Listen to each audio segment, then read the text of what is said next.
60 fue un movimiento importante. Uno dice, bueno, la economía empezó a cambiar desde ese momento. La realidad es que no. La realidad es que pasaron 15 años, 17 años, hasta que tuvo una expresión fuerte, casi 20, hasta que se hizo política de Estado en lugares realmente importantes, como los Estados Unidos de Norteamérica o Gran Bretaña, ¿sí?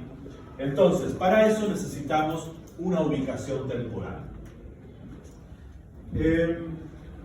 La primera descripción general que tenemos que hacer es en qué contexto estamos hablando, ¿sí? No estamos hablando en el contexto de toda la humanidad. Ni siquiera estamos hablando del contexto de todo el, vamos a decirlo así, sistema capitalista. La verdad que el texto de Hoffman peca del defecto de ser un poco eurocentrista. Se preocupa mucho de lo que pasó en Europa y sus alrededores y poco de lo que pasó en la periferia del capitalismo, y eso adivinen que nos afecta principalmente a nosotros, que pertenecemos a ese sector. Entonces, son algunas aclaraciones que hay que hacer. Pero, en general, de lo que habla Eric, es de un contexto de evolución de un sistema particular que es el predominante, que es el capitalismo. A lo largo de esta cruzada, prácticamente nos vamos a olvidar de que existió una buena parte del siglo que, bueno, enfrentó dos grandes sistemas, el capitalismo y el socialismo de Estado. Y lo vamos a olvidar porque, por un lado, nuestro análisis está centrado en nuestras sociedades, que fueron de continuo capitalistas, y por otro lado, bueno, terminamos por descubrir que el socialismo de Estado no era tan diferente del capitalismo como se creía por un lado y como se pretendía por otro. ¿Sí? Yo creo que no eran tan diferentes porque al final del día todo lo termina manejando alguien y los políticos de turno, la política es un nido de víboras. Ok, pero de lo que estamos hablando no es solamente de la política, sino de la propia estructura, de cómo funciona toda la sociedad. Nosotros hacemos sociología, no ciencia política. Entonces, por ejemplo, ¿se dedican a cagarse entre nosotros y jodernos? Es una pregunta. Probablemente la respuesta breve sea sí. Pero igual tenemos que fijarnos un poco en el contexto en general en el que vamos a estar. El contexto en general en el que vamos a estar es el de un tipo de sociedad que se distingue por algunas cosas, que voy a resumir muy brevemente. ¿Sí?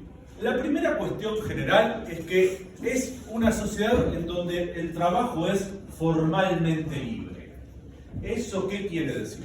Que en principio nadie obliga a nadie a trabajar en ningún lugar. En la práctica no funciona así, pero en principio la formalidad es que nadie es esclavo de nadie, nadie es propiedad de nadie. Dios no dice dónde tenés que estar trabajando, como ocurría en la Edad Media. ¿Sí? Los siervos de la gleba había la iglesia que decía, no, ustedes son campesinos porque a Dios le pareció bárbaro. ¿Y usted por qué es clérigo? Porque a Dios le pareció genial. Y aquel por qué es noble, por lo mismo. ¿Sí? La dimensión ideológica general era la perspectiva filosófica o teológica o religiosa. En tiempos de Aristóteles estaba muy contento diciendo vos que sos un bárbaro, que no sos griego, tenés que ser esclavo porque la única manera que vas a ser feliz. O sea, si vos pretendés ser otra cosa que no sea esclavo, no vas a ser feliz. La naturaleza y las divinidades dijeron que vos tenés que ser esclavo. Entonces, feliz así no te subleves. Lo raro es que siempre dicen esas cosas quienes tienen la posición dominante, que les es más fácil decir, a vos te toca estar abajo, a vos te toca obedecer, Dios me dice qué hacer, vos tranquilo. Yo también estoy obedeciendo, y sobre todo, estoy a tu servicio. Con pulseras de oro, pero a tu servicio. Comiendo todos los días, pero a tu servicio. Suena hipócrita y normalmente lo es. La diferencia es que en nuestro sistema existe esto otro, la libertad formal. La libertad formal es que, por un lado, no se considera a nadie superior, natural ni religiosamente a otra persona, Y por otro lado, no se debería poder obligar a nadie a trabajar en determinadas circunstancias. Otra característica es que es un sistema, ¿sí?, orientado a la producción de mercancías. Y esto ya es más raro. ¿Qué significa que el sistema está orientado a la producción de mercancías? Hay que verlo nuevamente en comparación con sociedades anteriores. Todo esto es muy a lo bestia. Ya lo vamos a ver con más profundidad, pero quiero dar un panorama para poder introducir Juan bien. En sociedades anteriores se producía lo que se podía, ¿sí?, para comer, para vestirse, para refugiarse, y lo que sobraba de la producción se podía intercambiar. ¿Eran sociedades de intercambio? Sí. ¿Sí? ¿Eran sociedades con mercados? Sí. Pero no estaban orientadas a producir bienes para el intercambio. Por ejemplo, en la actualidad, si yo tengo una fábrica de calzoncillos, ¿sí?, no estoy pensando en qué calzoncillos voy a usar primero y cuántos voy a vender. A lo mejor ni siquiera me gustan los calzoncillos berretas que fabrico.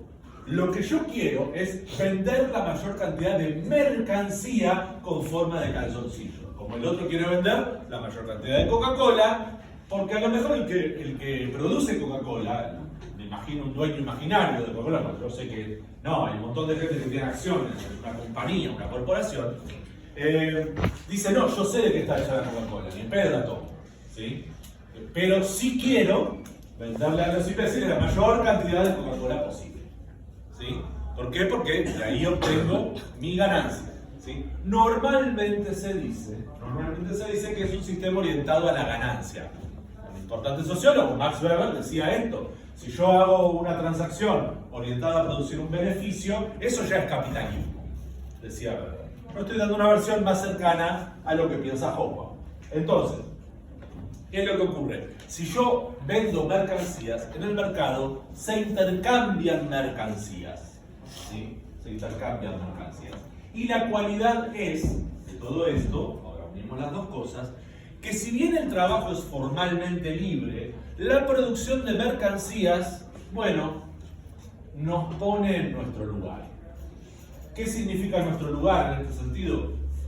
Todos somos libres, pero algunos tienen las tierras, las fábricas, las oficinas, capital financiero, ¿sí? Y otros, no. Lo que tienen los otros, que va a ser, pónganle, la mayoría, es su capacidad de trabajar. Entonces, la tercera característica del sistema es que vincula a dueños de esos medios de producción, fábricas, tierras, etcétera, ¿sí?, con aquellos que ofrecen su fuerza de trabajo a cambio de un salario, ¿sí?, a cambio de un salario. Entonces, es un sistema donde impera esta relación: trabajo asalariado, propiedad de los medios de producción. O, más resumido, como esos medios de producción se orientan a la producción de mercancías y por lo tanto a la producción de ganancias, ¿sí?, es la relación entre trabajo asalariado y capital. Una dificultad que a veces tenemos es entender que hay diferencias importantes dentro de estos sectores, ¿sí? No es lo mismo el que tiene acciones de Disney o de Coca-Cola que el dueño de un puesto de panchos en la costanera, ¿sí? ¿Son dueños de los medios de producción? Sí, no son lo mismo. De la misma manera, no es lo mismo un empleado que es gerente de Coca-Cola que un empleado que es el último pinche en Coca-Cola, el recién ingresado, ¿sí? Normalmente también se habla de eso, de bueno, los empleados pueden hacer el ascenso social. Es cierto, el capitalismo muestra cierta movilidad, pero también hay que decirlo que la regularidad lo que nos dice es que quien nace en una familia trabajadora muere en una familia trabajadora. O, más resumido, el que nace pobre muere pobre y el que nace rico muere más rico, ¿sí? Esa es la regularidad. ¿Puede pasar otra cosa? Sí, sí puede. ¿Hay mecanismos de ascenso social? Sí. ¿Cambian las condiciones de lo que significa la pobreza o la riqueza? Muchísimo, muchísimo. Han cambiado muchísimo. Entonces, esos son cambios que hay que tener en consideración. Pero, para cuando empieza Hobsbawm a hablar, acá, En 1914 no se nota tanto. Una cuestión es que Hobsbawm propone una teoría. No es una teoría, es una perspectiva para entender. Y nos dice lo siguiente. Nosotros dividimos por siglos, ¿sí? Siglo XVII, XVIII, XIX, XX, XXI. Pero dice, en realidad hay que medir un poco más por procesos sociales. Entonces él dice que existe un siglo XIX largo. ¿Qué significa un siglo largo? Va desde la Revolución Francesa, 1789, hasta el comienzo de la Primera Guerra Mundial, 1914. Entonces, ¿qué pasa con el siglo XX? Bueno, lo que dice Hobsbawm es que el siglo XX es un siglo XX corto. Va desde 1914, inicio de la Primera Guerra Mundial, a la caída del muro de Berlín, o la disolución de la Unión Soviética, alrededor de 1989-1992. ¿Sí? Entonces, te quedan un siglo largo, un siglo corto. Hobsbawm se murió, así que el siglo XXI no tenemos muy bien cómo ubicarlo. Quiere decir, uno podría poner otros criterios. A lo mejor dentro de 50 años dicen que el siglo XXI fue un siglo súper corto, que fue desde, no sé, el nacimiento de Internet 1994 como cosa muy extendida en la sociedad, el nacimiento de Internet 1994 a la expansión de los modelos largos de lenguaje 2024. Te queda un siglo de 30 años. ¿Por qué? Bueno, porque por ahí dentro de 50, 60, 100 años descubrimos que el impacto de la inteligencia artificial fue tan grande que hablas de algo totalmente diferente. Y la pregunta es, ¿qué tanto pudo cambiar entre el siglo largo y el siglo corto? Porque nos vamos a ocupar sobre todo del siglo corto, del siglo XX. Mucho. Para empezar, el modelo de capitalismo cambió por completo. ¿Sí? En el modelo anterior, el del siglo largo, es el capitalismo tradicional. Pónganle, es un ejemplo. Yo soy dueño del capital, tengo una fábrica, tengo para pagar salarios, compro materias primas, compré las maquinarias y alquilo mano de obra. ¿Sí? Pónganle que son ustedes. Para sentirnos implicados, además así me siento importante. ¿Qué pasa en esta relación? Compro mis materias primas a lo que me vende otro capitalista como yo, ¿sí? Que obviamente espera encontrar ganancia en lo que me está vendiendo, la materia prima. ¿Sí? Él no trabaja por amor al arte. El que fabrica la máquina, más de lo mismo. ¿Sí? Y mis empleados cobran un salario, son formalmente libres, cobran un salario. Y ahí me encuentro con un problema. ¿Sí? ¿De dónde sale mi ganancia? Porque estoy haciendo toda esa inversión no para quedarme como estaba. ¿Sí? Si yo invierto 10.000 pesos, una figura genérica, ¿sí? Espero por lo menos, cuando venda toda la mercadería que produzco, tener 11.000 pesos. ¿Sí? Porque esos 1.000 pesos son mi ganancia, que por un lado me permite vivir, ¿sí? Me voy a comprar el Mercedes con 1.000 pesos, por ahí no hice bien las cuentas, me voy a comprar el Mercedes, ¿sí? Pero también voy a reinvertir parte de ese capital, ¿sí? Porque si mi capital en vez de ser de 10.000 pesos es de 11.000 pesos, la esperanza es que la ganancia después de cada ciclo sea mayor. ¿Sí? Entonces voy a tener después 12.000 pesos, 15.000 pesos, 25.000 pesos, ¿sí? Y así hasta que sea Elon Musk. ¿Sí? ¿Se entiende? Eso se llama reproducción ampliada del capital. Pero aparece el problema. Si el que me vende las mercancías tiene ganancia, el que me vende la máquina tiene ganancia, yo tengo ganancia, ¿de dónde sale la ganancia? ¿Por qué? ¿Qué son? Quiero decir, no sé si vieron alguna vez, acá tengo, bueno, esto ya no vale nada, pero esto es un billete, ¿sí? Representa, bueno, ya ni siquiera representa cosas, es como medio chicle, ¿sí? ¿Cuánto sale un paquete de chicles ahora? 1000 pesos. ¡Medio chicle! ¡Muy loco! Podemos usarlo de papel de baño. Lo tocó todo el mundo. Guácala. Medio chicle. Medio chicle. Pero por sí mismo esto es medio chicle o puede ser cualquier otra cosa. Un caramelo. No mucho más. Pónganle que tiene 2 ceros más para que podamos jugar un poco más. Puede ser una entrada a un boliche. No sé cuánto sale una entrada a un boliche. ¿Cuántos? Vamos, puedo invitar a un amigo, todo buenísimo. Pero por sí mismo representa algo que puedo comprar. Representa algo que está en un bien de consumo o un servicio. No tiene valor. Entonces volvemos para atrás. Volvemos para atrás. En el cuarto tengo la materia prima. Pónganle que estábamos produciendo calzoncillos. Compré algodón, hilo de algodón. Bien, ese hilo de algodón, ¿sí?, tiene un precio, pero ¿qué es básicamente? Básicamente es trabajo de alguien que hizo el hilo de algodón a partir del algodón. A lo mejor el fabricante de hilo de algodón también compró materia prima, el algodón recién salido, pero lo pagó como materia prima. Pagó el trabajo, ¿sí?, y la ganancia del que producía algodón en copitos.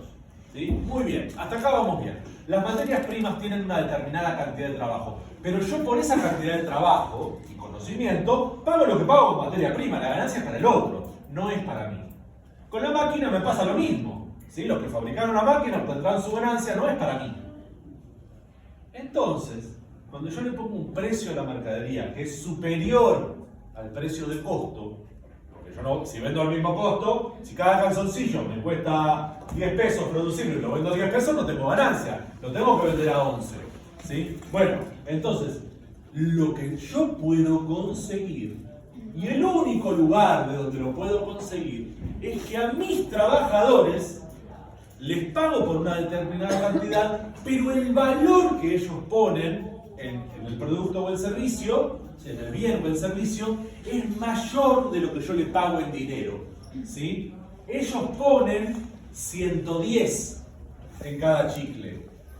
Yo les pago 100 por cada chicle. En una determinada cantidad de tiempo. ¿Se entiende? El resumen de esto es que el sistema capitalista está basado en un determinado grado de explotación, que puede ser muy grande o muy chico. A priori no sabemos, pero la ganancia no puede salir de ningún otro lugar. No es magia, porque al final todo el dinero de la economía no representa más que toda la cantidad de trabajo que hay en una economía. Lo que puedo alterar con este proceso es cómo se distribuye. Y si soy un dueño del capital, la distribuyo en mi favor. Cuando yo tengo una sociedad esclavista y hago sociología en una sociedad esclavista, todo es mucho más fácil. ¿Sí? Tal persona es mi maldita propiedad, trabaja en lo que yo le digo y yo me quedo con lo que esa persona hace. Y punto. ¿Hay alguna duda de que hay transferencia de valor? No hay ninguna duda, porque te estoy diciendo que lo que vos haces es mío porque vos sos mío. ¿Sí? Es como si el buey que uso para arar la tierra me pidiera cosas, por eso es mi propiedad. Buey o persona, me da igual. Como son mi propiedad, lo que haces me pertenece. De hecho, el bueno de Aristóteles lo que decía era lo siguiente, a mí me encanta este ejemplo. Decía que hay instrumentos que son mudos, como un martillo. ¿Sí? Hay instrumentos que son semivocales, que pueden hablar un poquito, como un buey que hace, no sé qué hace un buey, pero más o menos mu. ¿Sí? El buey hace mu, es semivocal. Y después hay instrumentos que son vocales, hablan. Nosotros los llamamos personas. ¿Sí? Él los llamaba instrumentos que hablan. ¿Sí? Uno dice, ese es un nivel de disputez bastante grande. Sí, pero nos permite ver fácil la transferencia de valor. En nuestro sistema es más difícil porque está oculto en la relación asalariada. Yo te pagué el salario, no te estoy robando. Acordamos libremente, ¿te acordás que eras libre? ¿Sí? ¿Te acordás? Pero el tema está que cuando yo voy al mercado, intercambio bienes por dinero, dinero por bienes. Y el dinero que me tiene que quedar a mí, por calzoncillo producido, tiene que tener ganancias, si no, no invierto. ¿Sí? Y esa ganancia en algún momento tiene que salir del trabajo de otro ser humano. Y si es mío, bueno, en realidad no es ganancia capitalista. Ahora bien, uno podría decir, ¿podemos demostrar esto de alguna otra manera? A ver, pongámoslo de la siguiente forma. Si yo tengo 24 horas al día para trabajar, ¿sí? No, tengo que dormir, ¿sí? ¿Cuántas horas por día puedo trabajar? Póngale que duermo 5 horas, me quedan 19 horas de trabajo, como de parado y nada, no me divierto, nada, solo trabajo.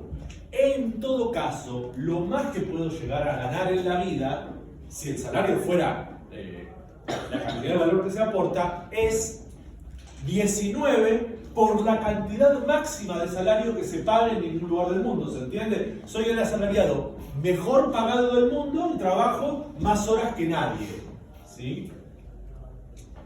¿Puedo producir con eso una fortuna de $1.000 millones? Ni por la más remota casualidad, ¿sí? Pónganle que me están pagando $2.500 por hora, ¿sí? Hagan la cuenta, ¿cuánto tardo en hacer $1 millón? Además, en medio tengo que ir gastando, ¿sí? ¿Cuánto tardo en hacer $1 millón? Es bastante fácil darse cuenta con esa cuenta que la ganancia de los grandes capitalistas no procede de su propio trabajo, ¿sí? Y, por supuesto, si alguien hereda guita, no es su trabajo, ¿se entiende? ¿No? Que si yo heredé $1 millón y lo invierto como capital, después a lo mejor hago $10 millones, ¿sí? Invirtiendo como capitalista. Pero el primer palo verde no lo hice yo. Esto lo enseñó un señor, un capitalista muy famoso, que se llama George Soros. Él dijo, yo les puedo explicar cómo hice mis primeros $1.000 millones. Lo que nunca les voy a decir es cómo hice mi primer millón. ¿Sí? Porque no sale de ningún lugar bueno el primer millón de dólares. ¿Sí? No puede salir de ningún lugar, por lo menos no puede salir de ningún lugar legítimo en términos de mi esfuerzo personal. ¿Sí? Mi esfuerzo personal. Por supuesto, hay cosas en el mercado que se pagan una cantidad de plata que no vale. ¿Sí? A ver, por mucho que lo queramos a Lionel, ¿sí? Su laburo no vale $1.200 millones, que es lo que él tiene de fortuna personal. Está claro eso, ¿no? O sí. Lo que sí produce su laburo es una cantidad de movimiento alrededor, en venta de camisetas, publicidad, asistencia a estadios, membresías a clubes de admiradores, cantidad de guita que mueve que, no digo que justifica lo que tiene, pero lo explica, ¿sí? Pero en cualquier caso, su trabajo, patear una pelotita con maestría, no debería producir, no sé, por esto estoy muy equivocado, pero no sé si debería producirle más ganancias que, no sé, una doctora que hace oncología infantil, ¿sí? Que gana 2 mangos en un hospital. ¿Se entiende lo que estoy diciendo? ¿Cuánto tiempo tardamos en formar un jugador de fútbol en nuestra sociedad? ¿Cuántos años socialmente tenemos gastados en formar una neurocirujana? ¿Se entiende? Incluso la inversión social en neurocirugía es mucho más alta que en fútbol. Pero parece que el valor de las cosas es el valor que la gente en general les da. Y básicamente, y eso yo soy tan fanático del fútbol que era raro un futbolista tan popular y tan bueno, no sé si recontramillonario, por más que lo que hace no tenga tanto valor como el trabajo de una neurocirujana. Claro, pero ahí está la diferencia entre valor y precio. Confundimos el valor con el precio. Que se puede acumular mucha plata con algo no significa que valga eso, ¿sí? El valor está aportado por la cantidad de tiempo de laburo que se pone. Y aunque algunas cosas, no sé, una obra de arte, por ahí me llevó 5 horas hacerla, ¿sí? O menos, o puedo a lo mejor clavar una banana en la pared y pagar un palo verde por eso. Puede pasar, sí, puede pasar. Pero de lo que estamos hablando es de la inmensa mayoría de los productos y consumos. La ropa que usamos, los celulares, el papel higiénico, el shampoo que usamos todos los días. Todo eso se cambia a precio de mercado. Porque además en el mercado están compitiendo unas mercancías con otras. No puedo pagar cualquier cosa por el shampoo porque puedo... Bueno, mal ejemplo, pero pónganle, no pueden ustedes pagar cualquier cosa por el shampoo porque A, no pueden, y B, no son idiotas, no van a pagar el shampoo que tenga la cara de Messi 10 veces más que el shampoo de la... Carajo, sí lo hace la gente. El problema es que sí lo hace. Sí lo hace. Es un mundo raro, pasan cosas, hay desviaciones del principio general, pero el principio general sigue funcionando. Hasta acá, ¿dudas, preguntas, comentarios? Que estudiar sociología es una cosa, pero estudiar sociología en Argentina es otra, porque es una sociedad muy pintoresca. Es una sociedad pintoresca, sí. Pero bueno, estamos en el mundo a principios del siglo XX. Argentina ya existía, pero... Bueno, de lo que nos habla Hobsbawm, en realidad, es de un proceso de mutación de este sistema que estoy describiendo. ¿Sí? ¿Por qué de mutación? En sus primeros 3 siglos de vida, pónganle, entre el siglo XVI y el siglo XIX, el capitalista trataba de obtener la mayor cantidad de ganancia que podía en lo que producía. Y como la única manera de producir ganancia era explotando a sus trabajadores, los explotaba lo más que podía. La tasa de explotación era lo más alto que le permitía el sistema. ¿Sí? Pero a partir del siglo XX aparecen dispositivos de producción. No voy a analizar demasiado el proceso porque requiere 2 clases y lo vamos a ver un poco más adelante en el programa, pero no del todo. ¿Sí? Pero en todo caso, la introducción de ciertas tecnologías, por ejemplo, el motor, ¿sí? La motorización, permite abaratar muchísimo la productividad. ¿Sí? Es mucho más barato ahora producir calzoncillos con mi máquina con motor que antes cuando el telar era mecánico pero manual. ¿Se entiende la diferencia? Es más barato el producto final. ¿Sí? El trabajo sigue siendo lo que me da ganancia. ¿Sí? Pero resulta que si yo vendo 1.000.000 de calzoncillos en vez de vender 1.000 porque puedo producir 1.000.000, reduzco la tasa de explotación por unidad, te exploto menos, ¿sí? Pero gano en volumen de ganancia y gano mucho, para que se den una idea comparativa. En los tiempos en que, por ejemplo, Karl Marx describió el capitalismo, la balanza de energía entre trabajo humano en calorías, ¿sí? Por cada caloría que ponía un ser humano trabajando, había en el sistema capitalista del momento, el sistema capitalista mucho más chico del presente, una caloría que venía del carbón, por ejemplo. ¿Sí? Era 1:1, incluso un poco menos. Los cálculos son muy difíciles, pero sabemos que no se aleja mucho de ahí. Hoy podemos calcularlo mucho mejor, pero la relación es de 52:1. 52 calorías vienen de los hidrocarburos contra cada caloría que aporta el trabajo humano.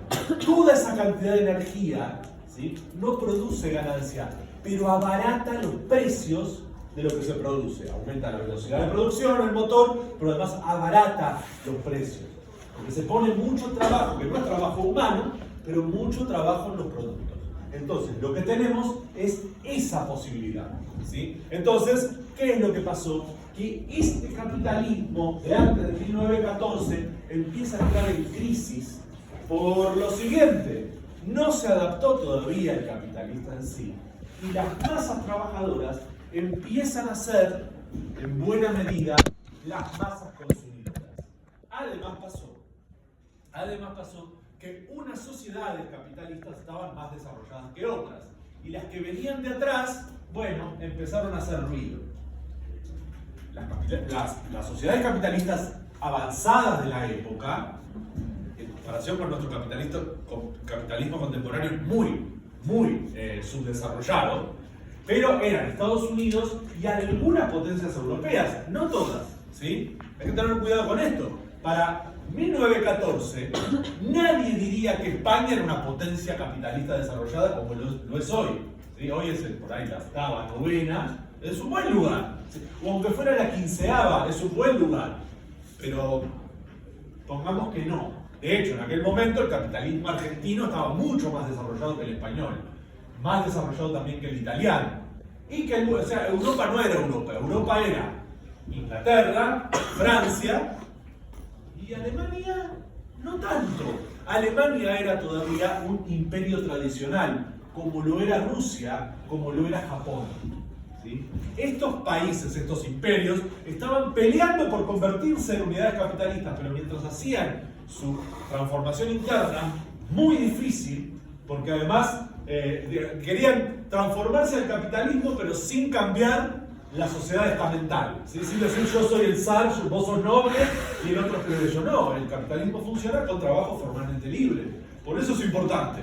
Por eso muchos países hoy en día que tengan monarquía es una monarquía constitucional donde la realeza tiene un papel simbólico y actúa más como mediadores en conflictos o cosas así, mientras que quienes gobiernan realmente son el primer ministro o el presidente. Sí, absolutamente, absolutamente. Las monarquías hoy no son lo que eran porque el sistema era insostenible. Y lo mismo pasó en Rusia, Japón y Alemania, ¿sí? Pero no por casualidad otro imperio tradicional de la época, pero el imperio tradicional, lo que estaba en las mismas y que era muy grande, era el imperio otomano, ¿sí? ¿Qué pasó en la Primera Guerra Mundial? Lo que enfrentó la Primera Guerra Mundial fue a las potencias capitalistas occidentales con los imperios tradicionales. El imperio austrohúngaro, prusiano, Alemania, el imperio ruso venía del otro lado, fue un tole-tole importante.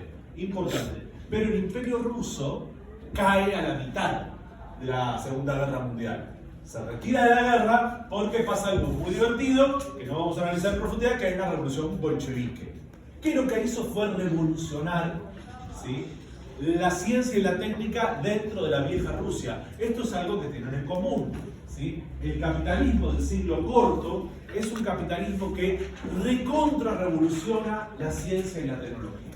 Todo el tiempo. Pero al mismo tiempo es un sistema, un espacio muy inestable, muy inestable. Por eso, entre 1914 y 1945, final de la Segunda Guerra Mundial, bueno, dice Hobsbawm, nada era realmente paz. ¿Sí? Casi toda la primera mitad del siglo XX fue, bueno, un desastre. Porque si no había guerra en Europa, los países europeos guerreaban en otro lugar, con otros medios, ¿sí? Por ejemplo en África, por ejemplo en Asia, la guerra del opio, por ejemplo en la India, ¿sí? Pueden revisar la historia del siglo XX, la primera etapa, y van a ver que es extraordinariamente conflictiva. Pero al mismo tiempo se estaban incorporando todos estos elementos que abarataban la producción y causaron otra transformación muy importante. Las masas trabajadoras fueron más o menos descubiertas, redescubiertas como masas consumidoras. El capitalismo de esta época deja de ser el capitalismo tradicional porque se transforma en un sistema orientado a la producción de mercancías basado en la explotación, pero orientado al consumo masivo, que es también lo que vivimos hoy. No sé si vieron que nosotros, las personas contemporáneas, consumimos hasta lo que es inconsumible, ¿sí? Todo se convierte en mercancía, y todo queremos tener de alguna manera. A todo queremos acceder. Provoca algunas cosas súper divertidas, incluso en las relaciones entre clases sociales, que vamos a ir viendo a lo largo de la cruzada. Pero, a lo que a esto respecta, la salida de este proceso es un capitalismo orientado al consumo de masas, ¿sí?, que se extiende por todo Occidente, enfrentado a un par de potencias, ¿sí?, socialistas de Estado. Básicamente, la Unión de Repúblicas Socialistas Soviéticas, centro era Rusia, ¿sí?, y China. ¿Cómo llegamos de ese punto al punto actual de la economía global? Es asombroso. Pero no lo vamos a hablar todavía porque el siglo corto llega hasta 1990. Por lo menos Hobsbawm no nos lo va a poder decir acá. Lo que sí nos va a poder decir es que este enfrentamiento pasa por esta etapa. Ah, me encanta, me dejó todo escrito. Buenísimo, salvo esto que se acabó. A las guerras mundiales y la crisis financiera global, lo que llamó el crack del 29 y la crisis de la década del 30, que no fue tan grave, Víctor, lo llama Hobsbawm la época de las catástrofes. Y sí, después de Auschwitz, Hiroshima, Verdún, es difícil no pensar que esta fue una época de catástrofes. El problema del texto de Hobsbawm es que mira las catástrofes de Europa, ¿sí? Y no mira las catástrofes del resto del mundo. Pero, spoilers alert, las catástrofes en el resto del mundo siguen después de esta época. Y en lo que él llama edad de oro del capitalismo, bueno, fue de oro en algunas regiones, en otras fue de plata, en otras fue de bronce, en otras fue de hierro, en otras fue de plomo. ¿Sí? Si ustedes miran el contexto latinoamericano, ¿sí? Es un contexto, el de la edad de oro, de permanente disturbio cívico-militar. Golpe de Estado, golpe de Estado, golpe de Estado, golpe de Estado, que respondía a la lógica de la inserción de estas economías periféricas capitalistas latinoamericanas en el mercado global, ¿sí? Pero de ninguna manera se puede considerar que era mucho una edad de oro, ¿sí? Edad de oro llama, porque esta es la etapa de la economía de sobreconsumo, en donde los estados repartían mucho, ¿sí? Claro, pero de cierto capitalismo, eso es lo que quiero aclarar. Porque el libro de Hobsbawm en ese sentido es eurocéntrico. No fue para Bolivia una edad de oro, pero no significa que no hubiera capitalismo en Bolivia. Pasa que era un capitalismo de hierro, más del siglo XIX, casi del siglo XVIII. ¿Se entiende la diferencia? Y no puedo ni empezar a explicar el desastre que era África cuando se retiró Europa, ¿sí? Era un universo de guerra, o el sudeste asiático. El sudeste asiático, guerra de Camboya, guerra de Corea, guerra de Vietnam, ¿sí? Guerra postrera del opio, guerra Pakistán-India. Era un desastre, ¿sí? Quiero decir, mucho el oro no estaba tan presente en todos lados, ¿sí? Quiero decir, ¿fue una edad de oro? Sí, para una cuarta parte de la humanidad. Las otras 3/4 partes, bueno, la pasaron un poquito peor. Ahora, lo que es innegable es que esta época fue también una época de enormes adelantos técnicos, pero también de otras, ¿cómo decirlo?, cositas. Vamos a dar un ejemplo de esas cositas. Sí. Del 72 al 79 se me hace familiar el tema del petróleo. Sí, se te hace familiar porque es familiar. Esto está mal, lo anotó mal el compañero. Mal. La edad de oro va hasta la época, pero acá lo que señaló en la etapa de la crisis del petróleo. Ahora vamos a ver, porque eso todavía está en el siglo XX corto. Pero tenés razón, resumen, tenés razón. ¿Por qué dijiste que se llamaba edad de oro? Es la edad de oro porque en esta época explota el consumo de masas en el capitalismo central. ¿Sí? La gente vive bien, la salud y la educación están cubiertas por el Estado, ¿sí? Hay servicios públicos de desempleo, hay asistencia para todo el mundo. Es también la época de oro de la adquisición de derechos para mucha gente, derechos laborales, derechos sociales, derechos civiles. Esa etapa ya estaba media terminada, salvo en Estados Unidos, que no sé si saben que había algo de llamada segregación racial. Bueno, eso también acá, la edad de oro me patina un poco, por decirlo así. Digamos, Estados Unidos, para los blancos sí. Los estadounidenses eran tan racistas durante tanto tiempo que hoy en día tienen la necesidad de señalar el racismo en todos lados para sentirse héroes de algo, como si se prediquiese de algún pecado.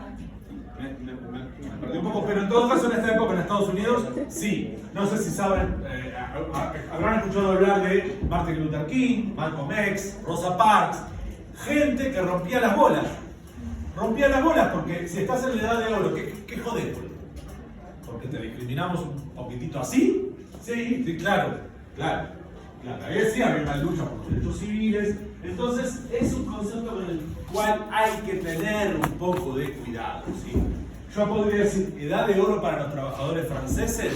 Sí, pero ¿edad de oro para los trabajadores que estaban en las colonias dominadas por los franceses? No tanto. De hecho, para 1956, que estaríamos en la edad de oro, es la época de oro de la represión de la insurrección en Argelia, donde se inventan los métodos represivos que después usaron en el Plan Cóndor las dictaduras latinoamericanas. ni en eso fuimos originales. ¿Sí?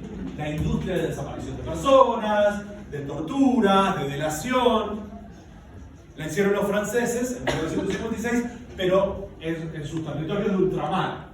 Quiero decir, externalizando los problemas es más fácil tener una edad de oro.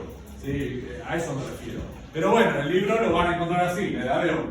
Ahora, como bien señaló el compañero, esto tuvo un límite. La edad de oro estuvo basada en el combustible súper barato. Súper barato. En Estados Unidos era tan barato el combustible que no apagaban los tractores cuando se iban a comer. Gastan un montón. Los tractores, sobre todo esos tractores de 1960, gastaban un montón, pero el combustible era tan barato que ¿para qué voy a pagar el camión? Me bajo del camión o del tractor, voy a almorzar al dinner. ¿Vieron cómo aparecen las películas norteamericanas? Siempre quise ir a uno, pero no me dejan entrar a Estados Unidos. Que estaba en lo importante, siempre quise comer en uno de esos lugares. Iban ahí y dejaban el motor prendido, gastando combustible. Porque no había problema, y además como no habíamos descubierto esto de los gases de efecto invernadero, o mejor dicho, lo habíamos descubierto pero no nos decían, daba igual contaminar un poquitito más. En cualquier caso, el hecho que tenemos es que este sistema empezó a quebrar a partir básicamente de una recomposición de las relaciones con la Organización de Países Exportadores de Petróleo, sobre todo las potencias petroleras del Golfo Pérsico. La excusa fue la guerra de Yom Kippur en Israel. ¿Sí? Esa fue la excusa. Pero hace rato que estaban queriendo cambiar un poquito la lógica del sistema en cuanto a al petróleo barato. Sí, perdón, no la mencioné. Para que nos entendamos. Termina la Segunda Guerra Mundial y empieza la Guerra Fría. Todo el resto del siglo XX corto es la Guerra Fría. ¿Sí? Característica de la Guerra Fría. ¿Por qué era fría? Porque no se enfrentaban directamente las potencias. ¿Sí? ¿Por qué no se enfrentaban directamente? Dos teorías. Una, por la destrucción mutua asegurada. ¿Sí? Tanto la Unión Soviética como Estados Unidos tenían suficientes cabezas nucleares para hacernos volar a todos para siempre, entonces eso era la disuasión nuclear. ¿Sí? La disociación nuclear funcionaba así. Otra teoría es que en realidad no estaban tan opuestos como parecía y se servían mutuamente de enemigos para mantener el control interno.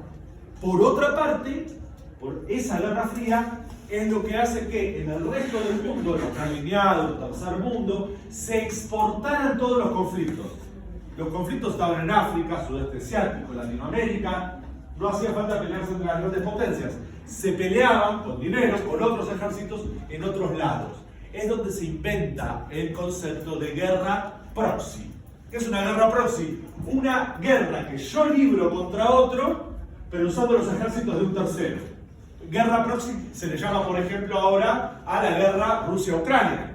Parece Rusia-Ucrania, pero en realidad Ucrania es el proxy de la OTAN. La OTAN usa Ucrania, bueno, básicamente de carne de cañón, ¿sí? Pero durante la Guerra Fría casi todas las guerras eran proxy, de los dos lados. Entonces había una guerra en Afganistán, los norteamericanos usaban a los talibanes, que después pasaron a ser los malos de las películas, y los rusos usaban, bueno, kazajos, por ejemplo. Los rusos usaban kazajos, y ese tipo de cosas. Era parte de la Unión Soviética, pero no morían rusos. Cosa curiosa, ¿escucharon hablar de un personaje que se llama Rambo? Sí. ¿Escucharon hablar? Siguen haciendo películas de Rambo. Es no me acuerdo muy bien, segunda o tercera, calculo que será la segunda película de Rambo. No, mucho peor, fue Afganistán. Todavía estaban los soviéticos en Afganistán. Y la gracia es que todos los buenos de esa película son, a partir de la década siguiente, los malos más malos del mundo. Los talibanes, los Bin Laden, los terroristas árabes. Bueno, son los héroes de la película. Aunque vean que las cosas cambian bastante. Y siguen haciendo películas de Rambo. Pero claro, ahora se pelean con los carteles de la droga en México y ese tipo de cosas. Pero bueno. Cosa curiosa, a veces las películas sirven para reflejar el momento geopolítico. Es raro porque vos mirás desde la perspectiva actual las viejas películas de rápido. ¿Por qué son los buenos los de turbante? ¿No son los que volaron los aviones contra las Torres Gemelas? Te confunde. Vamos a decir que te confunde para empezar. En cualquier caso, la edad de oro efectivamente termina con la crisis del petróleo y arranca esta época de la incertidumbre con paños fríos. ¿En qué sentido? Por un lado, no impactó tanto económicamente en Estados Unidos y Europa la era de la incertidumbre como para decir que fue una nueva catástrofe, ¿sí? Lo que sí pasó es que el encarecimiento de los combustibles activó una revolución tecnológica sin precedentes, ¿sí? Esta es la época de la electrónica, de la verdadera electrónica. Ya teníamos televisores a válvula, pero esta incertidumbre por los precios del petróleo, entre otras cosas, es lo que da nacimiento al microchip, a la computadora personal, a internet, ¿sí? A la comunicación inalámbrica extendida, ya existía, ¿sí? Es la época de... empezó por acá, ¿sí? La época de los satélites, pero los satélites artificiales. Pero los satélites artificiales realmente utilizables son de la era de la incertidumbre, ¿sí? A partir de 1973, 74, podemos contar suficientes satélites que se usaban para algunas otras cosas. El hito fue, me parece a mí, una estación espacial que se llamó Skylab. Muy importante porque en esta época, con esta revolución, es donde la Unión Soviética pierde la carrera con Occidente, con esta revolución tecnológica, ¿sí? Acá, para que se den una idea, los aviones de combate norteamericanos, los F-16, el que vuela Tom Cruise, ¿sí? Ese ya funcionaba con sistema de dirección electrónico. Para la misma época, el equivalente ruso al F-16, el MiG-29, llamado Falcon, era igual de eficiente, pero la transmisión todavía era mecánica porque no tenía suficiente electrónica. Entonces es una cuestión que hay que tener en cuenta. Por supuesto, la tecnología hizo un cambio tremendo en el modo de trabajar, en el modo de vivir, pero eso es algo que este libro no cubre tanto, ¿sí? Lo que sí hizo esta época no es que no existiera antes, pero terminó de cementar, disculpen, me agarró calor, terminó de cementar el imperio, el predominio, vamos a decir mejor, del capital corporativo. Es decir, el héroe de nuestro tiempo no es Henry Ford, ¿sí? Tratando de hacer una gran empresa, no es el héroe capitalista particular, el emprendedor, no, es la corporación. Es lo que nos esconde el neoliberalismo. El neoliberalismo nos dice que con la lógica de mercado podemos competir todos con todos, eso nos estimula a ser mejores y vamos a crecer.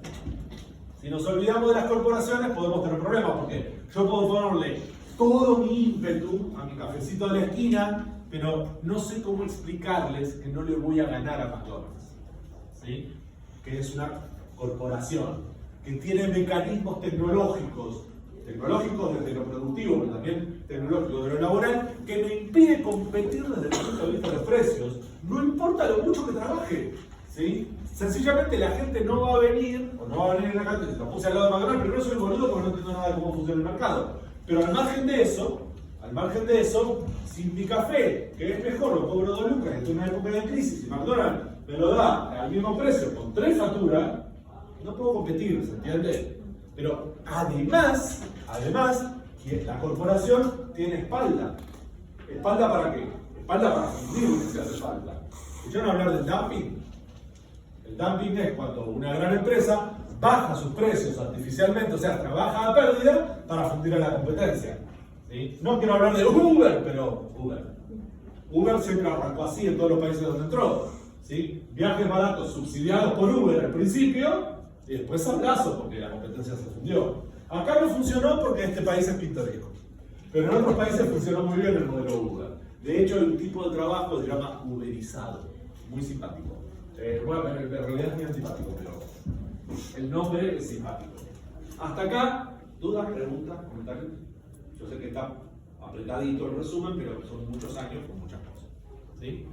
Bueno, entonces, lo que terminamos por tener en este panorama del siglo XX es este proceso de cambios en el capitalismo central. ¿Sí? Por supuesto, se produce otro fenómeno que por suerte para la sociología que podemos hacer acá nos ayuda, que es la globalización. En muchos aspectos la globalización hizo que el capitalismo empezara a parecerse, no ser, pero sí parecer mucho más homogéneo en todos lados. ¿En qué sentido? En todos lados consumimos las mismas cosas, en todos lados no solamente encontramos un McDonald's, también el gusto de la comida china es igual en muchos lados. Son muchas cosas las que se globalizan. ¿Sí? De hecho, yo conozco mucha gente que viaja a otros países y se sienta medio incómodo, no come la comida local, busca o un McDonald's y si no hay, un chino. ¿Sí? Porque el sabor de la comida china es más o menos igual en todos lados. Curioso, si han tenido oportunidad de viajar, pero si no, cuando tengan la oportunidad aprovechen, viajen por el mundo y hagan el experimento. ¿Sí? Es verdad, en muchos lados la comida china tiene un gusto a comida china.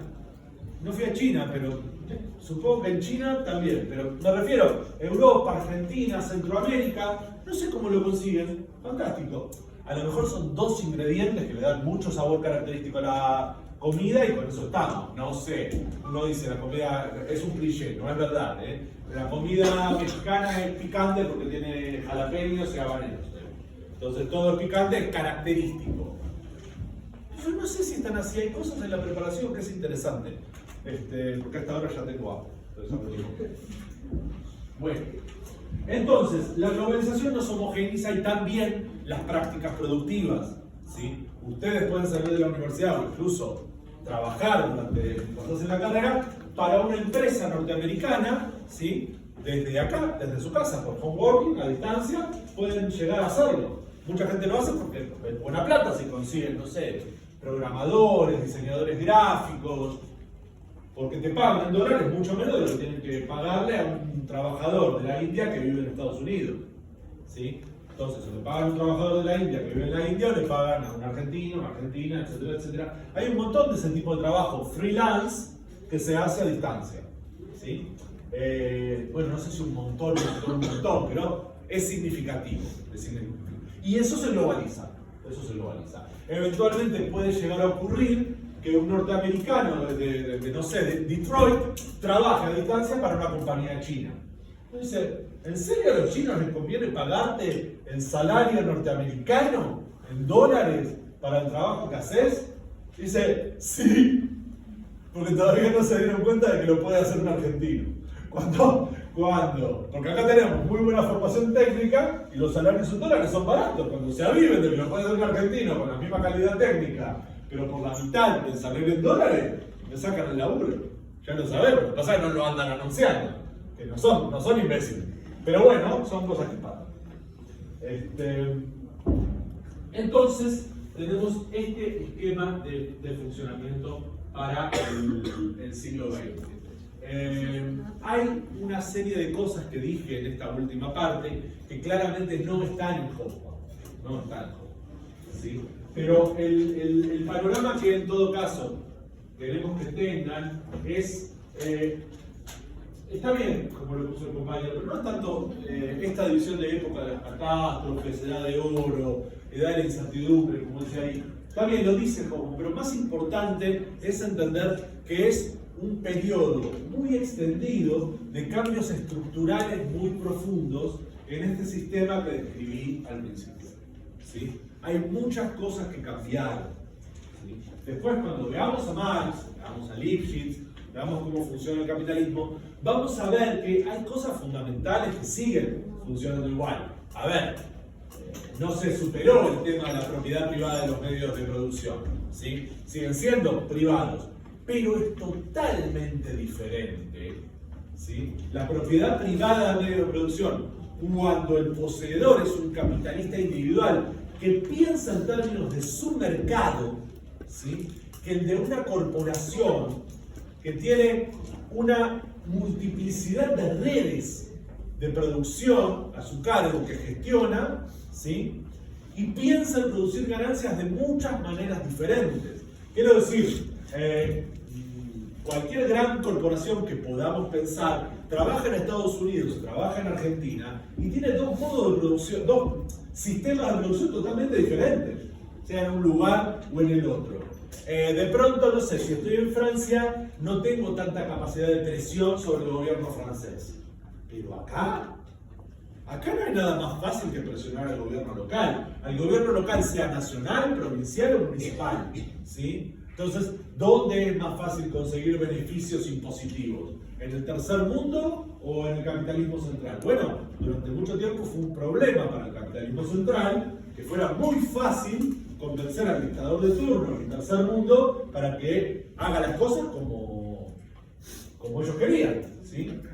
¿Y cuál fue el gran descubrimiento que hicieron apenas terminado el siglo XX corto?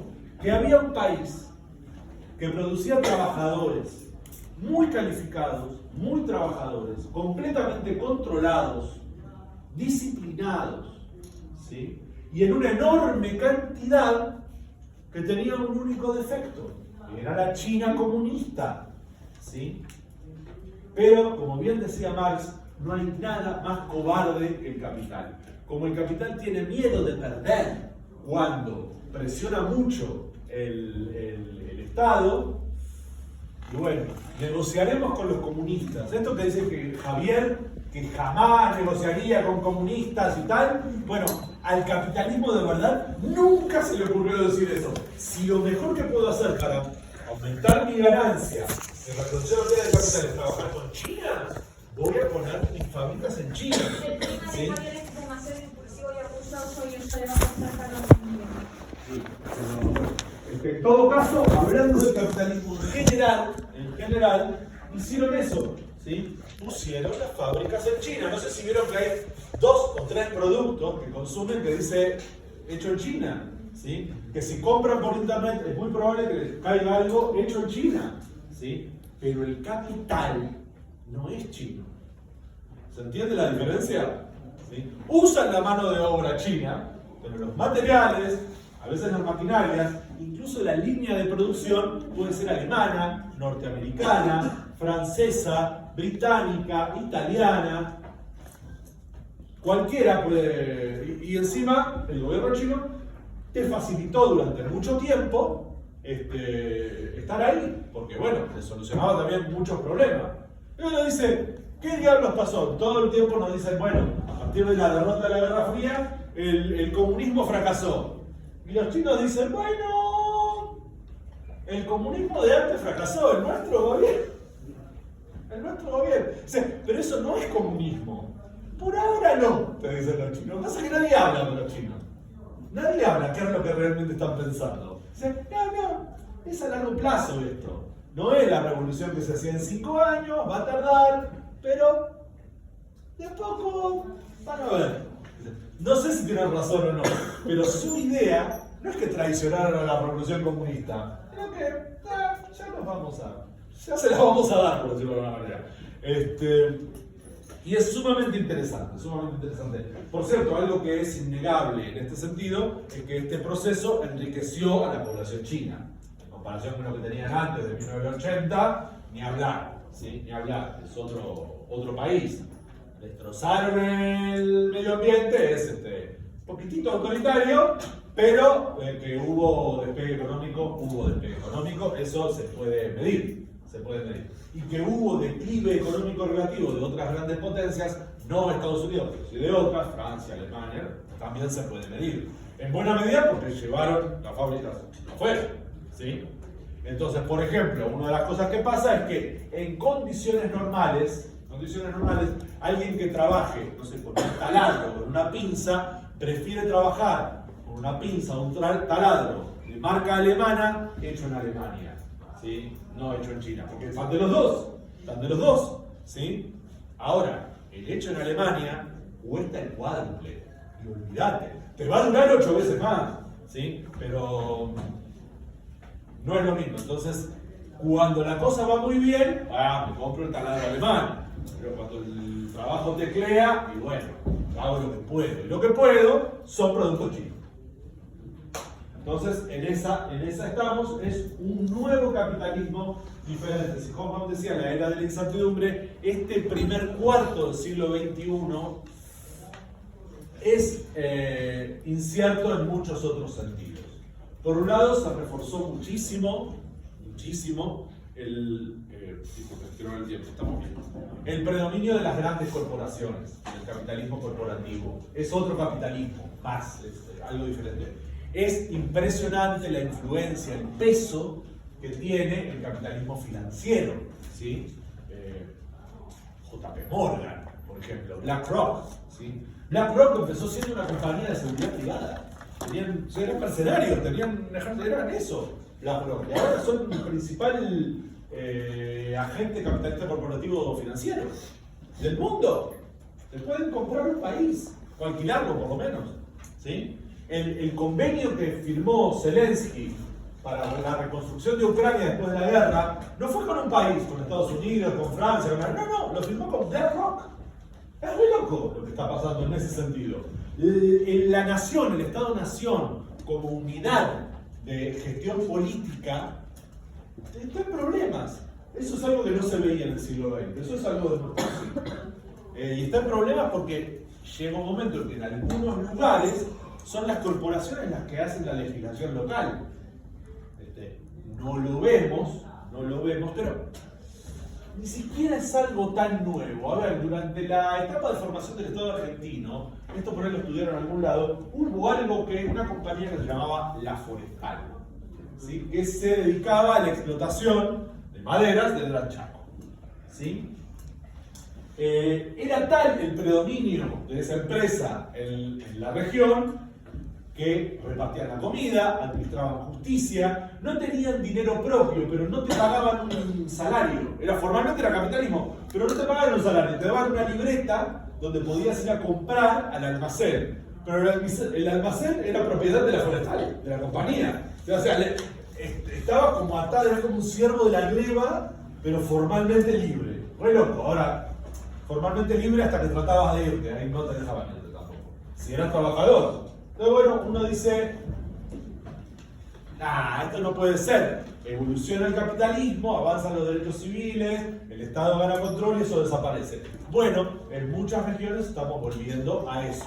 El predominio de la Shell, la compañía extractora de petróleo, en algunas naciones africanas, por ejemplo, sobre todo en la zona de la pancita de África, ¿sí? Por Guinea Ecuatorial, Gabón, ahí hay mucho peso de la Shell, que controlan la política, la economía, todo controlan. La influencia de algunas compañías mineras en varios lugares. Los proyectos mineros que hay ahora en Argentina apuntan a eso, que acá no te jodemos, ¿sí? El RIG, el régimen de inversiones, es no solamente te sacamos impuestos, sino que te dejamos hacer lo que quieras ahí durante 30 años. Y lo que quieras, ¿qué va a hacer una compañía? Producir ganancias. No va a ser jardines de infantes. O por ahí sí, no lo sé, a veces han hecho jardines de infantes. Es un poco misterioso. Pero se está volviendo esta lógica de que, bueno, en esta zona la corporación puede hacer lo que quiera. Ahora, la diferencia es que las corporaciones actuales son inmensas, mucho más poderosas de lo que era la Forestal. Mucho más poderosas. No sabemos a dónde pueden terminar apuntando esto, pero para empezar, si un Estado es menos poderoso que una corporación de otro tipo, no le puede imponer legislación. Quiero decir, legislación laboral, medioambiental, de protección de la mujer, no se le puede imponer, ¿sí? Porque es más poderoso, ¿sí? Hay una lógica para la producción de normas que si querés dar una orden, pero no tenés el poder para hacerla cumplir, sos un idiota.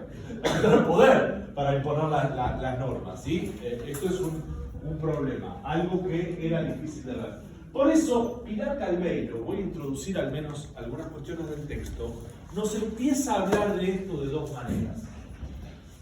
En esta etapa de la globalización neoliberal, dice, ¿quedó claro lo que era la lógica en este sentido neoliberal? Bueno, igual después voy a hacer algunas clarificaciones. En esta etapa de la globalización neoliberal, lo que nos encontramos, ¿sí?, es, por un lado, con este imperio corporativo, pero por otro lado, con el modelo político asociado. El modelo político asociado a este imperio corporativo es la democracia restringida. ¿Y por qué es democracia restringida? Porque las corporaciones tienen capacidad de expresión. Las reglas que valen para todos, el Estado de Derecho, que debería ser la regla absoluta en una democracia, si hay sectores que porque tienen mucho poder económico, mucho poder político propio, no tienen por qué cumplirlo, viven en un estado de excepción. ¿Sí? ¿Excepción de qué? Del Estado de Derecho. El Estado de Derecho. Si yo puedo decir que soy una empresa y entre mis trabajadores, si alguno roba, ¿sí?, no llamo a la policía, sino que yo lo castigo, soy un Estado.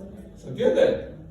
Y entonces el Estado de afuera puede ser formalmente democrático, ¿sí?, pero en realidad está restringido, no tiene poder. ¿Sí? ¿Repetís eso de la democracia restringida? La democracia restringida es, formalmente vos tenés Estado de Derecho. ¿Sí? Idealmente es la norma producida de todos para todos. Sabemos que ya es restringida solamente por el sistema representativo, ¿sí?, pero no se refiere solamente a eso. Por supuesto que Calveiro sabe que es así, no lo niega, pero eso es como, ya sabemos que la democracia es representativa, no directa. No son vos, yo, que hacen las normas, ¿sí? Son conjunto de aparatos políticos que son cualquier cosa menos todo el pueblo. Pero además es restringida porque algunos sectores están exceptuados de la ley, ¿sí? Entonces es una democracia con excepciones. Y si las excepciones son lo bastante importantes, y lo son, bueno, lo menos que podemos decir es esto, que es una democracia restringida. En lo personal, ustedes se tienen que guiar por el texto, ¿sí? Pero en lo personal no estoy de acuerdo. No, esto no es una democracia de ninguna especie. No es que está restringida, es que no es. No hay gobierno del pueblo por el pueblo. Pero también por lo otro, porque no es que la representación nos pone en una situación de democracia indirecta. Porque la representación es lo que es. ¿Ustedes vieron lo que nos representa normalmente? Y no estoy haciendo ninguna distinción de partido político, ¿eh? Es parejamente un desastre. Desde el intelectual, desde el conocimiento de los problemas que tratan. No sé quién nos informa a estos chicos y chicas que están discutiendo en el Senado y en el Consejo Deliberante o en la Cámara de Diputados, pero no saben nada. El nivel de discusión económica es de cuarto grado. Es un desastre. Pero ni siquiera me estoy quejando de que me dominen. Ok, está bien, acepto. No nos podemos independizar de esto. Pero que me dominen idiotas también me pone loco. Me pone mal que me dominen ignorantes. Me enferma. Entonces me acuerdo de Aristóteles y digo, bueno, por lo menos esos esclavos tenían Aristóteles. El problema es que en esa época no sabían que era Aristóteles, era un tarado más que trabajaba para el rey local. Lo cual era literalmente así. Aristóteles no era tan importante como intelectual, pero era el tutor de Alejandro Magno. Entonces, como que eso te hace importante. Como ser el maestro privado de Elon Musk. No sé quién era, pero seguro que era alguien importante. Más importante que yo. Entonces, nos pone en esta disyuntiva. Por supuesto, viene acompañado de esta lógica de la globalización neoliberal que, bueno, ahora nosotros la tenemos muy pegada a la piel, porque es parte del discurso de todo el tiempo. El Estado no sirve, ¿sí? Es un gasto al pedo, es una asociación criminal, sirve para robar, siempre que hace algo lo hace mal, entonces no tiene que poder invertir. Esta lógica neoliberal, voy a hacer un reconto porque les tengo que decir, lo he leído en Hobsbawm, pero no me acuerdo si en el texto que ustedes tienen para leer. Esto me pasa bastante. Hobsbawm escribió un montón, y en sociología se lo lee bastante, entonces por ahí me equivoco del texto. Pero básicamente lo que se cuenta es lo siguiente, lo anticipé antes. Durante la edad de oro del capitalismo estaban las corporaciones Y se encontraba con que la edad de oro del capitalismo funcionaba porque funcionaban los estados fuertes. Ahora, pasa esto, un estado es fuerte y se legitima en una edad de oro porque fomenta determinado grado de bienestar entre las clases trabajadoras. Por eso los estados de esta época se llaman precisamente welfare state, ¿sí? Estados de bienestar, ¿sí? A partir del New Deal norteamericano, previo a por cierto, a la Segunda Guerra Mundial, para superar la crisis del 30, pero en Europa, los estados de bienestar típicos de después de la Segunda Guerra Mundial, de Alemania, de Inglaterra, de Francia, de Italia más adelante, de España, ahora sí, España y Portugal, después del franquismo, se extendieron los estados de bienestar. Pero ¿qué pasó? Cualquier intervención del Estado, ¿con qué se financia el Estado?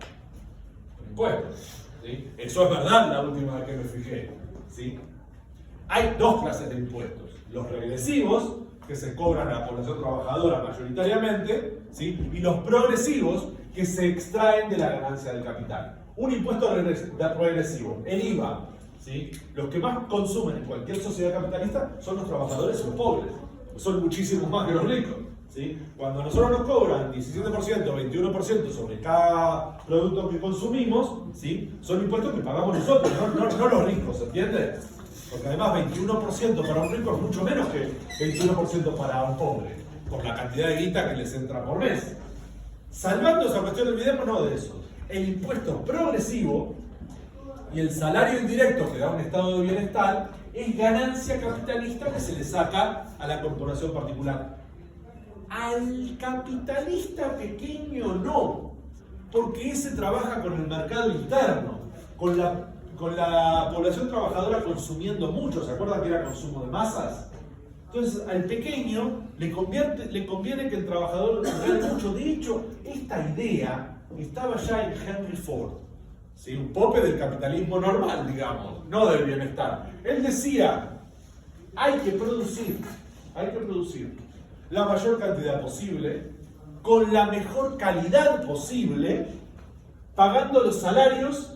Asqueroso capitalista, ¿qué decía después?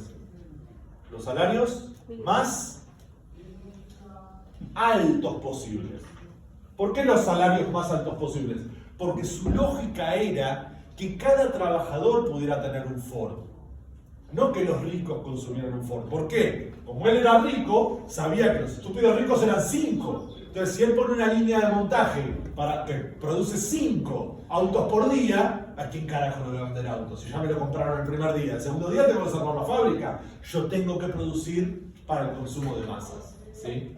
Entonces, al pequeño capitalista no le afecta tanto el impuesto que cobra el Estado. Se queja igual por convicción ideológica, pero si se pusieran a hacer las cuentas, ¿sí? Se darían cuenta de, bueno, un poquito de acción del Estado tiene que haber. En cambio, la gran corporación que externaliza las cosas no tiene esa necesidad. Entonces puede pelear por ampliar la tasa de explotación, como en el capitalismo anterior. El primero, el que explotaba todo lo posible, pero a nivel corporativo. Ya no para 600 millones de trabajadores, para 7.000 millones de trabajadores y trabajadoras, ¿sí? Es otra escala de todo, es otra escala. Pero en cualquier caso, en eso que las corporaciones empezaron a charlar con académicos, ¿sí? Para que crearan un discurso que justificara la lucha contra el Estado. Esa es la famosa escuela austríaca de economía, ¿sí? No es ni nueva ni liberal, ¿sí? Es corporativa. La gran mentira que defienden la libertad individual. Defienden lo que dice Calveiro, la excepción, la excepcionalidad corporativa. Perdón, parece que bajo línea, pero está en el texto, ¿sí? Está en el texto. Y se puede medir. Esto siempre es lo más importante. Ustedes van a leer cosas en los textos, ¿sí? Esas cosas están cargadas política e ideológicamente. Ok, ¿qué tienen que hacer con eso? No crean nada hasta que no van a la realidad, no lo observan y no lo miden. Ahora, yo les pregunto, si miran las calles de cualquier ciudad grande, ¿ustedes qué ven? ¿Que van creciendo los negocios de proximidad de los pequeños inversores particulares o que cada vez hay más cadenas transnacionales que tienen sus locales? Es muy difícil ver que hay más Starbucks y menos cafés de barrio. Es muy difícil verlo. Me parece que no es tan difícil verlo. Es muy difícil ver que hay más cadenas de ropa que hacen la ropa en China que productores locales, sastres y costureras, noviantes. No es muy difícil de verlo. Quiero decir, el avance del capital corporativo me puede gustar más, me puede gustar menos, no me importa. Lo que sí me importa es que es observable, ¿sí? Y si te pones a trabajar en economía de lo local, es medible, esto es fundamental. De lo que no podemos medir, no podemos en realidad decir gran cosa, si pretendemos hacer ciencia. La cosa es que lo podemos medir. Yo puedo medir que con el neoliberalismo aumentó la tasa de explotación. ¿Saben quién me hace las cuentas? No necesito al Partido Comunista que haga las cuentas. Necesito ver los balances de las empresas. Las empresas corporativas que tienen mucha ganancia lo publican. ¿Por qué? Porque como en las bolsas de valores las expectativas valen mucho, les interesa mostrar que tienen ganancias, ¿sí? Dice, ¿de dónde obtuvimos la ganancia? Y de nuestros nuevos negocios en Asia, ¿sí? Me estás diciendo que quien te ofrecía mejores condiciones de explotación es que te produce mayores tasas de ganancia, ¿no? Sí, eso es lo que te estoy diciendo. O, en palabras de otro famoso millonario, Warren Buffett, la lucha de clases existe y la ganamos nosotros. Muy triste, pero lo dijo y tenía razón. Sí, claro. Entonces la democracia restringida, como que yo lo tenía que explicar, que el Estado es un instrumento de control, puede ser. Claro, porque cuando la corporación tiene capacidad de excepción, puede influir en la política pública y en la agenda pública. Entonces te usa el Estado. Es increíble porque a veces se hace evidente. Cuando Milei dice que es un topo dentro del Estado, es un topo ideológico porque él usa, vos fíjate, él dice, soy parte de la escuela austríaca. La escuela austríaca que nace de las corporaciones, les pagaron, es Davos, es el foro de Davos, ¿sí? No es casualidad, les pagan para que hagan un discurso contra el Estado, ¿sí? Lo hacen, ¿sí? Y crecen. ¿Cuánto crecen? No crecen por Argentina. Crecen cuando consiguen poner en Estados Unidos en el poder a Ronald Reagan y en Inglaterra a Margaret Thatcher, ¿sí? Esa es la época, por eso yo les decía, la época de nacimiento del neoliberalismo ideológico está acá, un poquitito antes. Está acá. Se empezaron a reunir para el 68, con Hayek, Rothbard. En esa época, ni siquiera el neoliberalismo no sabe pronunciar el apellido de su propio pueblo, pero no importa. Se empezaron a reunir acá, pero es después de acá que tienen éxito, ¿sí? Que tienen éxito. Es cierto, había cosas que se estaban trabando en la economía norteamericana que no tenían problema en imponer el neoliberalismo. ¿Por qué? Porque las grandes potencias hacen dos cosas. Por un lado dicen, una política interna, pero cuidado, también tienen una política externa, ¿sí? Entonces, una de las cuestiones es que el neoliberalismo de las grandes potencias se puede financiar con la expoliación de la periferia capitalista. ¿Se entiende? Entonces, sus propias poblaciones no sufren tanto el neoliberalismo. Se sufre afuera. Eso se llama externalización de costos, ¿sí? ¿Qué pasa, por ejemplo? Esto que le pasó a las empresas europeas. ¿Qué le pasa al trabajador chino? Bueno, en las primeras etapas de esto, no se podían quejar. No, literalmente, había gente armada en la fábrica que te prohibía quejarte, ¿sí? Entonces, claro, así es más fácil decir, tengo ganancias, pero no afecta al trabajador norteamericano que consume el producto chino mucho más barato, ¿sí? Esa es la externalización de costos. Les voy a recomendar, anoten, un video que ya es viejito, dura 20 minutos. No me acuerdo ahora el nombre del autor, pero es la historia de las cosas. Es una narración animada que cuenta una parte de este capitalismo corporativo. Muy chiquito, ¿sí? Insisto con esto, no nos crean nada, ni a mí, ni al investigador que habla en el video. No nos crean. Vean lo que les contamos y después vayan a la realidad y midan. eso es lo que le podemos decir. Porque si no, resulta que estamos adoctrinando. Ya les dije la otra vez que hay que evitar eso, porque si no, terminamos. La cuestión es ir y medir. Es ir y medir. ¿Puedo estar equivocado? ¿Puedo estar equivocado? Sí, claro. No, hay más libertad que nunca. Bueno, puede ser. A lo mejor hay más libertad que nunca. ¿Dudas? ¿Preguntas? Sí. Esto de Marqués dicen ya directamente No. Te explico lo que pasa con ese texto. Soy un mal docente. Me olvidé de ese texto. Me olvidé. Hoy tendría que haber dado ese texto.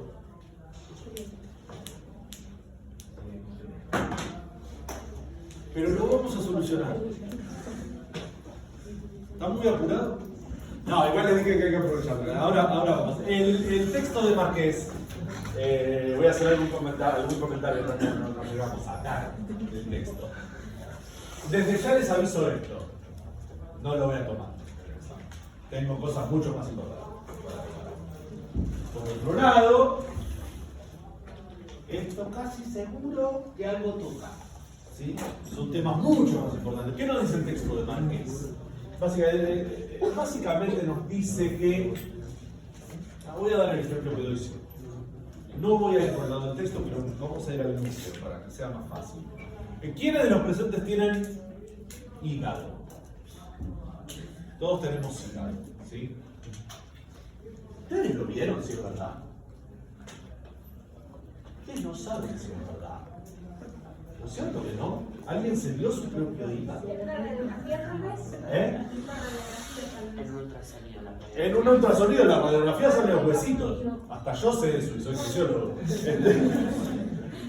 Sí, yo supongo que está el hígado. No tengo por qué no creer a un montón de gente que estudió medicina y además con cebollita está rico. No el humano, no estoy diciendo que no los humanos. Estoy diciendo, las vacas tienen hígado, lo veo, es probable que yo, que también soy un mamífero, también tenga hígado. Es altamente probable. Ok, ¿qué es lo importante de esto? Lo importante de esto es que no sabemos realmente si tenemos hígado, porque normalmente en casa o con los amigos, amigas, ¿cuánto charlan acerca del hígado? Al margen de lo mal que gracias a esas bebidas que están tomando, que deberían dejar de tomar. Soy muy moralista, en el fondo, porque tengo una hija adolescente y así le va a ir, por ese camino de perdición y vicio, y no me convida. Bueno, el hígado no es un tema de conversación que necesitemos en la vida cotidiana. Entonces la gente que estudia el funcionamiento del hígado no es desafiada en su conocimiento, ¿sí? Va y nos dice, che, si seguís tomando cerveza te vas a dañar el hígado. Tiene el título de medicina, ¿sí? Y digo, bueno, te creo. No te voy a hacer caso, pero te creo. ¿Se entiende? Debes tener razón. Pero debes tener razón. Que la ginebra barata me hace mal. Bueno, mala suerte para el hígado. ¿Sí? Pero a la sociología le pasa algo diferente. Las cosas de las que nosotros hablamos, ¿sí?, son las cosas de la vida cotidiana que nos afectan todo el tiempo. Y sobre todo, son cosas sobre las que necesitamos tener un discurso organizado para vivir. ¿Entendés? ¿Sí? ¿Cómo funcionan las cosas de nuestra vida cotidiana? Entonces a la sociología le pasa esto. Cualquier cosa que digamos se opone al discurso de sentido común. Porque vamos a hacer una reflexión crítica sobre eso que pasa. Entonces, va a pasar esto. ¿Te sentís libre porque en el trabajo te dan un día libre cada 20 meses? No sos libre. Sos un esclavo conforme. Por eso no nos quiere nadie. ¿Sí? Porque todo el tiempo decimos eso. ¿Estás esperando el fin de semana? Porque te acostumbraste a ser un esclavo el resto de la semana. ¿Sí? Ese tipo de asquerosidad todo el tiempo nos pasa. Lo malo es que es verdad. Muchas de las pavadas que decimos, bueno, pero joden, impactan contra el sentido común. ¿Qué es lo que pasa con el sentido común? Que naturaliza esos discursos de lo social. Dicen, las cosas son así, es evidente que. ¿Sí? Es evidente que. Lo que dice Marqués es que como lo social es un producto histórico que produce esos discursos que naturalizan lo social, una cosa son los discursos y otra cosa es lo social. Por eso, La consecuencia es decir, lo social no es natural. Es necesario hacer una revisión crítica de lo social, desafiando el conocimiento que creemos tener sobre lo social. Entonces, podemos decir, vamos a ir por lo bestia. Vamos por lo bestia. Una vuelta lo hice, salió muy divertida para mí, no sufrieron mucho. ¿A qué edad están planificando matar a sus padres? ¿Sí? ¿A qué edad están planificando matar a sus padres? Bueno, todavía no. A que no lo están haciendo. Si alguno lo está haciendo, no lo diga. Pero en general no lo hacemos. Lo natural, como discurso, es que no vamos a matar nunca a nuestros padres, porque los queremos, porque... En realidad no tenemos muy claro por qué si lo pensamos, pero en general no pensamos en matar a nuestros padres. Ahora, hay una película japonesa, que pueden googlear y ver, preciosa de punta a punta, que cuenta una historia diferente. Se llama La balada del Narayama. Es la balada del Narayama, bellísimamente filmada, magníficamente, un preciosón de película. Pasa lo siguiente: las costumbres en el Japón medieval decían que cuando una persona tenía más de un hijo, ¿sí?, el hijo menor tenía que cuidar de su padre, de su madre, hasta la muerte, de su padre o de su madre. Si él se moría, no tenía que cuidar a nadie. Bueno, en fin, tenía que cuidar de su... Entonces no se podía casar, no podía tener una vida. Obviamente en Occidente también existía eso. Ustedes saben, la última hija siempre era la solterona porque tenía que cuidar a los padres, ¿sí? Pero esto es en Japón. ¿Qué es lo que ocurre? El protagonista tiene viva a su madre, que es un amor de persona. Nadie querría matar a esa viejita. Pero el problema que tiene es que tiene que medir el estado de su madre como lo hace su sociedad. ¿Qué es lo que decía su sociedad? No hay que matar a los padres, hay que cuidarlos, salvo una cuestión chiquitita. Cuando tus padres pierden el último diente, lo tenés que llevar al monte Narayama para que muera ahí. ¿Sí? Para que muera ahí. Es cuando te podés librar del cuidado de tus padres. Entonces, estos japoneses no podían decir a qué edad voy a matar a mis padres. Lo que sí podían decir es qué expectativa tenían de que los padres perdieran los dientes para poder seguir con su vida. ¿Se entiende? La tensión es terrible porque el protagonista, el hijo, quiere cumplir con la tradición, ama a su madre. ¿Qué carajo? No está pensando. Pero la madre quiere que su hijo sea feliz. ¿Sí? ¿Qué hacemos? Como dije, la viejita en un roble tenía todos sus malditos dientes perfectamente. Esos dientes no se iban a caer. ¿Sí? ¿Se podía morir en cualquier momento? Sí. Pero de cara a lo que el hijo tenía que hacer, estábamos en el horno. No he visto escena más conmovedora que la de la viejita tratando de sacarse sus propios dientes. ¿Para qué? Para que el hijo se librara de esa costumbre social. ¿Sí? ¿Se entiende? Y ahí descubrimos esto. Normalmente, en nuestra sociedad, no queremos matar a nuestros padres. ¿Sí? Y nuestros padres se desviven en teoría por nosotros, pero ni tantito. ¿Sí? Yo no la veo a mi vieja haciendo eso. ¿Sí? Ni a palo, bancate largo. ¿Sí? Acá no me manda nadie al monte Narayama ni a ningún otro. ¿Sí? Por supuesto, nadie piensa nunca en hacerle Hablando eso. de que los hijos menores cuidan a los padres,